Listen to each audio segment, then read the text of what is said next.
Somewhere Europe has to grow out of the mindset that Europe's problems are the world's problems, but the world's problems are not Europe's problems. That if it is you, it's yours. If it is me, it's ours. Good morning from Athens, Greece. It is a Sunday here in downtown Athens, and I thought I would do a video, talk about some news topics. You saw the opening segment with Indian Foreign Minister S. Jaishankar.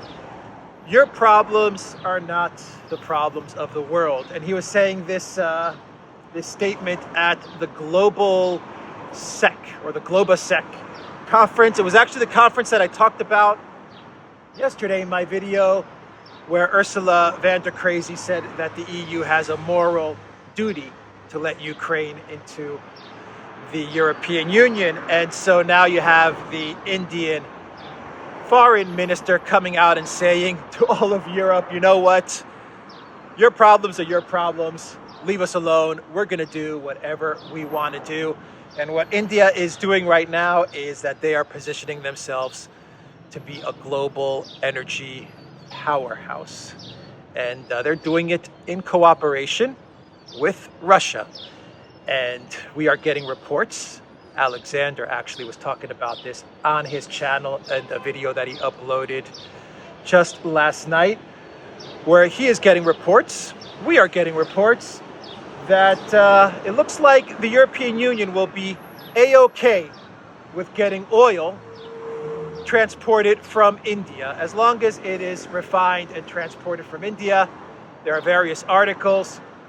I believe Alexander noted that he read an article in Der Spiegel in Germany, where it said that the EU officials and German officials are okay with getting oil from India, even if it's Russian oil, as long as it is coming from India, and that no one says it's Russian oil.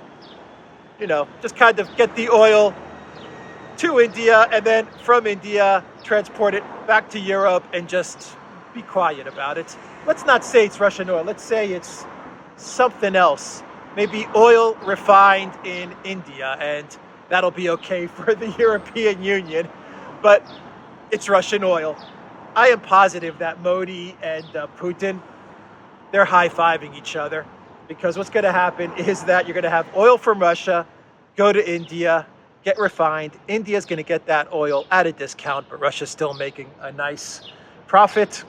And then India's going to refine and resell that oil back to the European Union, and India's going to make a nice profit. And they're going to be the hub of EU oil. They are high-fiving each other. Modi and Putin are probably they are laughing all the way to the bank. And I am sure the foreign minister of India, Jaishankar, and Lavrov are also laughing at what is playing out. So anyway, that is the news with regards to India, with regards to this Global Sec conference, where yesterday you had Van der Crazy talking about how it's the EU's moral authority, moral duty to let Ukraine in, and then you have the Indian foreign minister coming to a European conference and laying down the law, laying down some reality as to how the world works, and basically telling the EU to just leave India alone and just enjoy the oil that's going to be coming from Indian refineries, courtesy of the Russian Federation. And of course, the EU is going to be paying a lot more for this oil, and that's going to get passed down to us, the consumer. And that's kind of related to the clown world that I'm going to talk about in a bit. But let's shift gears and talk about what's going on the ground in Ukraine, because we have some interesting news with regards to Severodonetsk and Lysychansk. And Severodonetsk, it's always a tough one to say. Anyway, the fighting in this area in North Lugansk, specifically in the town of Severodonetsk, has taken an interesting twist, if you even want to call it that, because we have been hearing reports that all throughout the week that the Russians were making big gains in this town, and once they were going to capture this town, then it's going to open up the way to cutting off a major highway. I believe it's called the Bukhamat Highway, which is a major supply line, a major highway coming into the Donbass.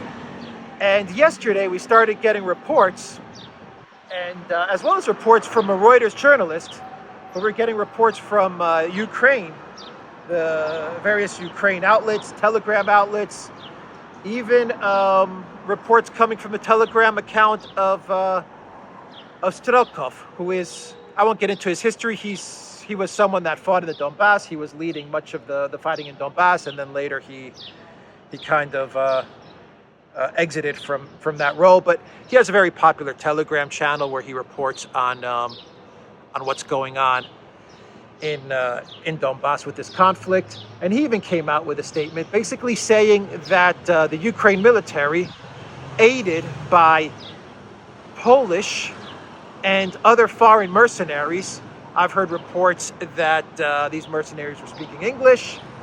Alexander got reports that these mercenaries were from Georgia. Anyway, Polish mercenaries along with other foreign mercenaries mounted a counteroffensive and actually took territory that allegedly was being held by the Russian military in the city of Severodonetsk. They actually took territory back and forced Russia to retreat from their position, to move back from their position inside the city. Now, this is coming from the Ukraine side of things, as well as some Russian leaning military channels, and I said Strelkov, but we then had the news coming out of the Russian Ministry of Defense. Now, I've talked about the Russian Ministry of Defense and how when they put out statements, they're pretty accurate, and they have held accurate for the past 100 days. And I say that because the Ministry of Defense, they've been tasked in their communications side of things. They've been tasked to be very careful with what they put out. So I've always said, take a look at Telegram, take a look at various other news outlets and other analysts, but what comes from the Ministry of Defense may be a little late coming out, but it's been vetted. And it's pretty accurate. I'm not saying it's 100%, but you could pretty much take it to the bank because they're very careful. They understand they're under a lot of scrutiny, and they're very careful to vet the information they get out. So they came out with a report, and they said that Ukrainian armed force units are retreating towards Lysychansk after suffering critical losses up to 90% in various units during the combats for Severodonetsk. The authorities in Kiev have ordered the combined tactical group to plant saltpeter and nitric acid tanks of a volume above 100 tons at Azot, entity located in Severodonetsk. The Russian Ministry of Defense said two interesting things. They noted that the Ukraine armed forces suffered terrible defeats. Now, Alexander also said that the Reuters journalist documented that the fighting was intense and that they saw a lot of burnt out artillery and all kinds of things, though the Reuters reporter didn't specify whose side the damage they saw was from. But we are getting reports from Reuters that heavy fighting was taking place, heavy losses, though Reuters did not want to specify who. I would guess that since Reuters does not specify which side they saw the heavy losses, I would take a guess and say that is the Ukrainian side that suffered heavy losses. And the Russian Ministry of Defense is now saying that the Ukraine side has suffered heavy losses and they're looking to retreat towards Lysychansk area to kind of higher ground. Allegedly, this is coming from the Ministry of Defense. I think it's pretty accurate, but it contradicts what's coming from the Ukraine side of things and various other Telegram channels, both Ukraine and Russian, leaning where Ukraine mounted a counteroffensive and made some territorial gains in Severodonetsk. Now, keep in mind, just because territory is gained doesn't mean things turned out well. The Russians are very specific in how they're going about this war. This is not, according to the Russian military, this is not about territorial gains per se, but this is about destroying the Ukraine army. The Russians are fighting the Ukraine military, and this is about destroying the military, not so much about making territorial gains, though they are making territorial gains and they're holding on to those territorial gains. But the way the Russian military views things is a little bit different, and you can see that from the statement that the Ministry of Defense made. So while the Ukraine side is saying we made some gains on the territory side of things, the Russians are saying that the Ukraine military suffered critical losses up to 90% in various units. Up to 90% in various units. So keep in mind how they're wording things. Either way, we are getting reports, and once again, I'm drawing from Alexander's video that he did. I'll put a link to that video down below, by the way. We are getting various reports that the fact that the Ukraine military may be moving a little further east in Severodonetsk is actually playing into Russia's hands. And the last thing the Russian military wants is a retreat. They actually want the Ukraine military to get drawn in further east, because the Russians are moving to encircle those forces, and they're moving from north to south to encircle those forces. And we've gotten really good analysis there as well, saying that that is exactly what the Russian military wants. The last thing they want is a retreat. Actually, there are various military analysts who say that if Ukraine manages to retreat from Severodonetsk past Lysychansk to Lysychansk and further west, well, that would be seen as a setback for the Russian forces. So, look, we're not sure exactly what the situation is right now. Let's wait a day or two, and I'm sure after that we'll get a little clearer picture as to exactly what happened. One further thing to take note is that this counteroffensive was also a type of PR stunt by the Zelensky regime in order to put out some sort of a victory during the 100 days of this conflict.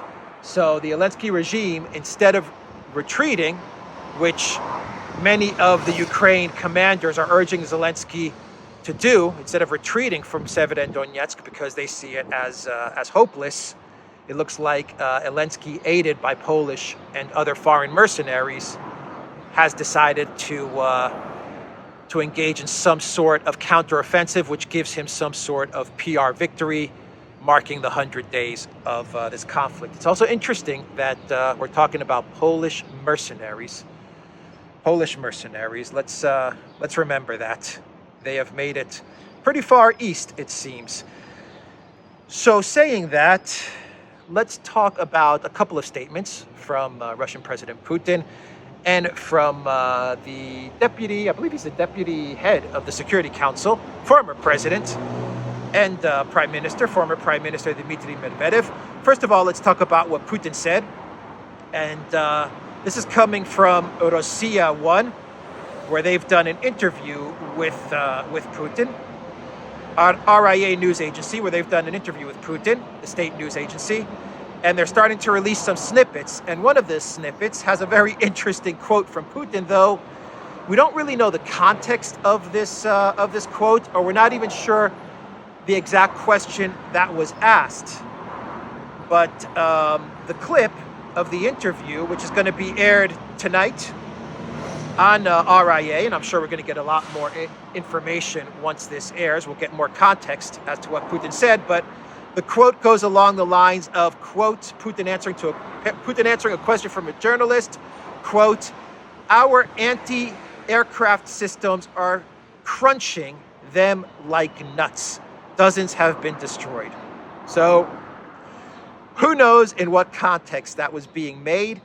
Perhaps Putin is talking about all the anti-aircraft systems that are being sent by the EU and by the US, the collective West, to Ukraine. I'm sure that's what he's talking about, though we also know that the Russians have destroyed a lot of Ukraine hardware that was already in the field of battle as the conflict started up. 3 months ago. So a lot of the systems of the Ukraine were already taken out by the Russian military, but perhaps Putin is talking about these new systems. Perhaps he's alluding to the new HIMARS and the long-range missiles.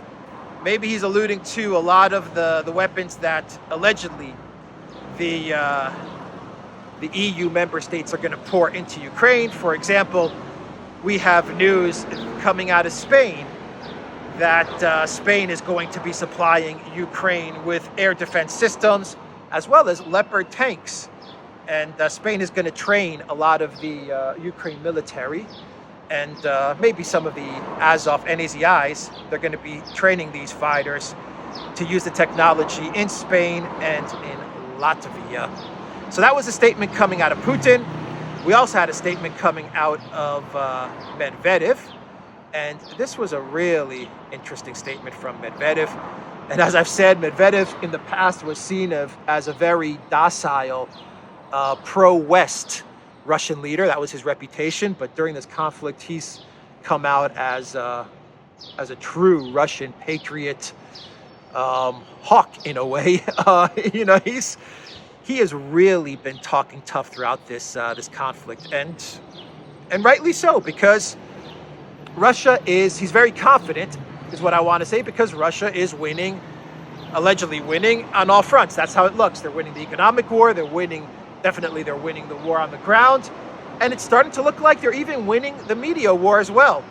And Medvedev said this to Al Jazeera during an interview: if, God forbids, these weapons are used against Russian territory, then our armed forces will have no other choice but to strike decision-making centers. Of course, it needs to be understood that the final decision-making centers in this case, unfortunately, are not located on the territory of Kiev. UK media took this quote and they freaked out. I believe it was the UK Times and the Telegraph. I mean, they freaked out at this statement from Medvedev. They were kind of saying that the former Russian president and prime minister is hinting at the fact that should these long-range missiles hit Russian territory, and that would include Crimea and the Donbass, should they hit Russian territory, then actually I wonder if it would include the Donbass, because we've got to talk about the shelling in Donetsk. Let's say it definitely would include Crimea. Donbass, I'm not so sure, but should these missiles hit Russian territory, then Russia would hit the decision-making centers, which are not in Kiev. And of course, Medvedev is alluding to decision-making centers in the West, which would be the EU, the UK, and United States with the Sarmat missiles. Who knows? Anyway, I doubt it. I think they're talking about decision-making centers in the European Union. But we have had Russian news channels show military video of Russian missiles hitting the UK. And they also showed video images of Russian Poseidons striking at the UK and causing a tsunami wave of damage. So anyway, take the statements from Medvedev seriously. And I think it would be a terrible, terrible turn of events if, and I think it's a long shot, but let's just say if one of these missiles ends up hitting Crimea or Russian territory and causing damage. We did have missiles that hit Donetsk and hit the city in Donetsk. Actually, a little bit in the outskirts of Donetsk, but you have a lot of video footage which shows the missiles, the shells striking Donetsk, and you can see some of the damage as well. Russia retaliated immediately by sending missiles to Kiev and Odessa. And I believe in Odessa they took out another foreign fighter training area. I believe it was either a weapons depot or an area where foreign fighters are being trained, and that was in Odessa. So the Russians retaliated right away, and they sent a bunch of missiles to Kiev, actually Sumy as well, Sumy, Kiev, and Odessa, in retaliation for the fact that shells landed in Donetsk, causing damage and injuries to civilians. But you know, this tells us something, that the Ukraine military can sneak one of these missiles through. There is that possibility. I say it's a long shot, but the possibility does exist. And we shouldn't say that all of these HIMARS and these long-range missiles and all of these weapons that are being supplied to Kiev are not going to be able to cause some sort of damage to the Donbass and perhaps on Russian territory. It's not out of the question at all. So we got to keep that in mind. What else should we talk about before we get to our clown world? There's an article on The Hill, actually, which is really interesting. I won't get into it, but too much detail into it. But the title of the article says, "The Unpalatable Truth in Ukraine." From The Hill, Andrew Latham, "The Unpalatable Truth in Ukraine." And basically, this article goes through all the scenarios that are not going to happen. And they go through a Ukraine military victory is not going to happen, Ukraine taking back the territory that the Russians had pre-conflict is not going to happen, Ukraine taking back the territory, the 20-25% of the territory that Russia now holds, taking that back is not going to happen. And the article also says that Russia striking a decisive defeat of Ukraine and taking control of all of Ukraine, including getting a Russian-friendly Ukraine government. They're saying, The Hill is saying, that's also not going to happen. But The Hill does say that the entire collective West should get used to the fact that a Russian victory now is all but inevitable. It is going to happen. It's an inevitability, is what The Hill article is saying. Actually, let me pull out a quote just so I can read you one passage from this article from The Hill, which is, once again, we are seeing the collective West day after day coming out with more and more articles to kind of soft land the public to understand that the war on the ground in Kiev has been won by the Russians. That is why he has to go through all the scenarios. You know, he's kind of easing people into the fact that the special military operation from Russia is turning out to be a success. And let me read you one passage. "And the truth is, once we have eliminated all the possible scenarios, the least improbable outcome of the war in Ukraine is a Russian victory." And that is from The Hill, the DC establishment publication, The Hill. Let's take a walk and let's discuss two more stories real quickly coming out of Europe. The first story is from CNN, where they are saying that the EU, the UK, and the United States, because they understand that a Russian victory is inevitable, that they are now in discussions to try and figure out how to piece together a ceasefire. Keep in mind, I said the US, the EU, and the UK. One country that is involved in all of this is missing, and that is Ukraine. And this comes after Biden wrote in the New York Times op-ed, which he didn't write, but supposedly he wrote. He said that any decision that's going to be made about Ukraine is going to be made by Ukraine. I believe he did write that, but I definitely know that Blinken also stated in a recent press conference that he gave that whatever decisions are made are going to be made by Ukraine. And from DC, we have heard the narrative that any ceasefire is up to Ukraine to decide, and they're going to decide what concessions they're going to make or how they're going to negotiate. But now you have from CNN the big reveal, and that is that Ukraine controls nothing. They control nothing. Zelensky is puppeted, and this CNN article proves that point, because it is saying that the countries that will decide the fate of Ukraine, the parties that will decide what happens in Ukraine as far as a ceasefire and what Ukraine will give up and not give up, are the United States, the UK, and the EU. Period. Ukraine has no say in the matter.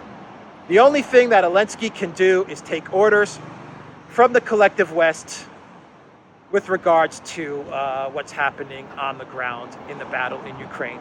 That is it. And his orders right now are to throw as many Ukraine soldiers in the east to stall the Russians as much as possible. Those are the orders Zelensky has. Those are the orders that he's giving. Everything else with regards to the future of Ukraine is being decided elsewhere. So I think that CNN article is an outright admission that the people that are controlling the future of Ukraine are not situated in Kiev, or at least not in the same offices with Zelensky. That's for sure. They're in DC, they're in London, and they're in Brussels. And so let's talk real quickly about one more story before we get to our clown world. And it's kind of related. It has to do with Estonia. And the Estonian coalition government has collapsed. And this is a government, actually this was being led by people in the government that were very anti-Russian. They were cheerleading this war from the get-go, and they've been cheerleading the sanctions, and they've been cheerleading the escalation. But the flip side to all of this is that inflation is at record highs in Estonia, and it is crushing the living standards of everyday Estonians. And so the reason for the government collapse, the coalition collapse, has been kind of, mumbled and jumbled to stay away from Russia and inflation and the EU sanctions, the boomerang effect of the EU sanctions.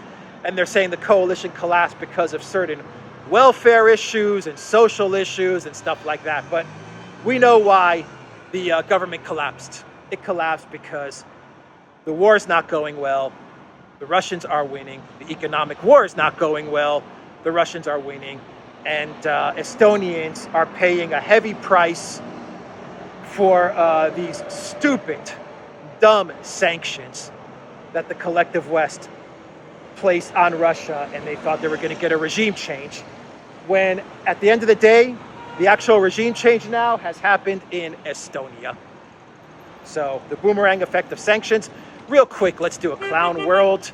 There's going to be a quick clown world, but it has to do with inflation. And I'm going to put some pictures up on the screen, and they're from receipts from eating out at restaurants and people that have received the bill from going out to enjoy a nice meal. And they've been noticing that in that bill, they're being charged, this is coming from the Wall Street Journal, by the way, that's doing much of this reporting, that these customers are being charged inflation taxes. So the restaurants, instead of, tacking on, say, a couple of bucks on that burger that you ordered, instead of the burger being $10, charging $12, they've decided to place a type of inflation surcharge on your overall bill. This is our future, everybody. No hot showers, VAT, sales tax, VAT, and a Putin price hike, inflation tax. That's going to be how we're going to be living our lives going forward. They're going to try to make this tax like a normal thing. Put money on it. They're going to try to create an inflation Putin did a tax across the collective West. Going to be something like 5, 7, 10% of the bill. So I wonder if people paid. Number one, I'm very curious if the people that received this bill paid. I wonder if they complained, and I wonder if this is going to cut into the amount of tip that you give. Anyway, that is our clown world. No hot showers and inflation, Putin sanction taxes. These really shouldn't be called Putin taxes. They should be called dumb collective West sanction taxes.